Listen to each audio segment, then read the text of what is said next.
ગુજરાત માધ્યમિક અને ઉચ્ચતર માધ્યમિક શિક્ષણ બોર્ડ ગાંધીનગર. ધોરણ 10 સામાજિક વિજ્ઞાન. પાઠ 9 વન અને વન્યજીવ સંસાધન, જેનો મહત્વનો મુદ્દો છે વન્યજીવોના વિનાશના કારણો. રજૂઆત કરતા એસ.બી. તોરિયા. બોર્ડે 9મા પાઠની અંદર ખૂબ જ સુંદર મુદ્દો મૂકેલો છે, જેનું નામ છે વન્યજીવોના વિનાશના કારણો.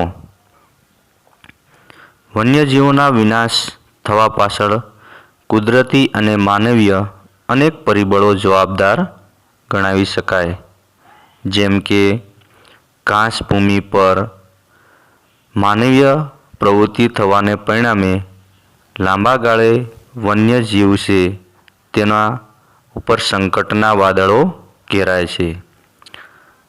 એક મહત્વનું કારણ એ પણ લઈ શકાય કે જંગલોનો વિનાશ જ્યારે થાય છે ત્યારે પ્રાકૃતિક સમતુલા ખોરવવાને પરિણામે વન્યજીવો લાંબા ગાળે નાશ પામે છે, જેની સંખ્યા પર લાંબા ગાળે ઘટાડો થઈ શકે છે.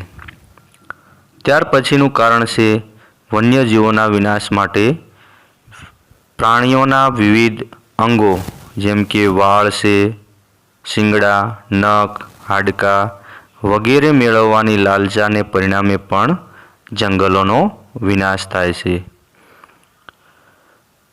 મનુષ્ય પોતાના સ્વાર્થ માટે વિવિધ પ્રવૃત્તિઓ, જેમ કે બહુહેતુક યોજનાઓ, જંગલોનો નાશ કરવો, ખનિજ ખોદકામ, શહેરીકરણ જેવી પ્રવૃત્તિઓને પરિણામે પણ જંગલોનો લાંબા ગાળે વિનાશ થાય છે.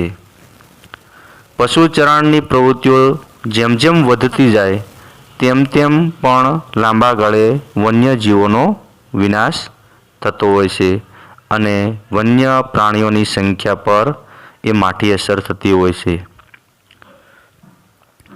વન્યજીવો આજુબાજુના ગામડાઓ અને શહેરમાં જ્યારે આવાસ ન રહેવાને કારણે પ્રવેશે છે, ત્યારે કેટલાક માનવીઓ તેના ઉપર હુમલો કરતા તેની સંખ્યા પર લાંબા ગાળે અસર થતી હોય છે.